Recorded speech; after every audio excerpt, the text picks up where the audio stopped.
I am Rose. I wonder how I got here. I had a dream to be a doctor. At 12, I was married to a 40-year-old man. I thought I was going on holiday. No one told me what marriage involved. Every night, I experienced pain in between my legs, with his huge body over me. I felt like I was going to choke due to his huge weight.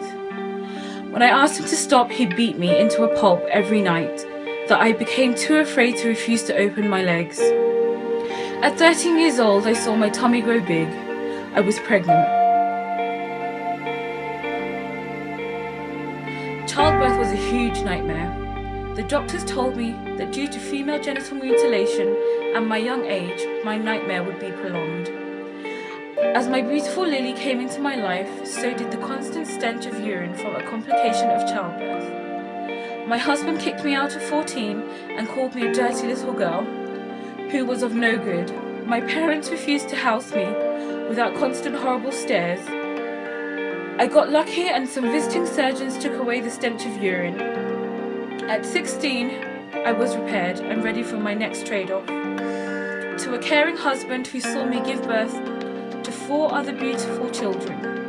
But alas, they were all females.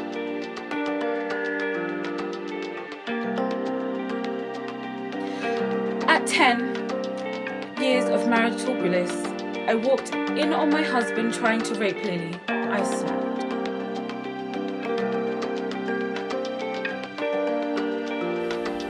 One in every 5 Nigerian women has been exposed to gender-based violence, with sexual violation of young girls accounting for the majority of these cases. Gender-based violence is real, and is any act of violence which results in, or is likely to result in, physical, sexual or psychological harm or suffering to women, including threats of such acts, coercion or arbitrary deprivation of liberty, occurring in the private, domestic or public life.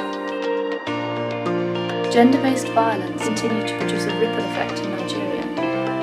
It is a health epidemic which not only entails a gross violation of human rights, but also affects development by directly impacting on productivity and the economy. It stops women from getting the right education, which not only empowers them, but ensures contribution to the workforce. It impacts on the already very limited medical services in the country, causing a huge burden on the healthcare system and increased times out of work. More importantly, the victim is left devastated, traumatized, or dead, leaving children who will go on to be abused, and the cycle repeating over generations. This act weakens a nation. Nigeria's culture of silence and misinterpretation of religious doctrines has led to the persistence of abusive practices against women and girls. Lack of strong legislations and cultural bias by public institutions meant to protect these women has led to both underreporting of cases and continued victimization of women, while protecting the perpetrators. Despite the rise in women activists and support groups, these women continue to lack support needed to free them from this prison of violence. Okwui Masking is an all-inclusive, non-partisan group working to increase the awareness of gender-based violence in societies where laws do not protect citizens. Gender-based violence is real and affects both men and women. This crime destroys the bedrock of every society, and we believe that it is time we all rise up to take away this mask that covers this violent crime. It is a widespread public problem that undermines social existence. We aim to inspire individuals in these societies to become better informed about the faces of gender-based violence, while getting the government to put in place stricter laws and regulations that protects its citizens. We are motivated by our belief that by unmasking customs and traditions that cover gender-based violence, citizens will become better informed, empowered, and engaged in order to bring about positive change in their lives and save people from this atrocity.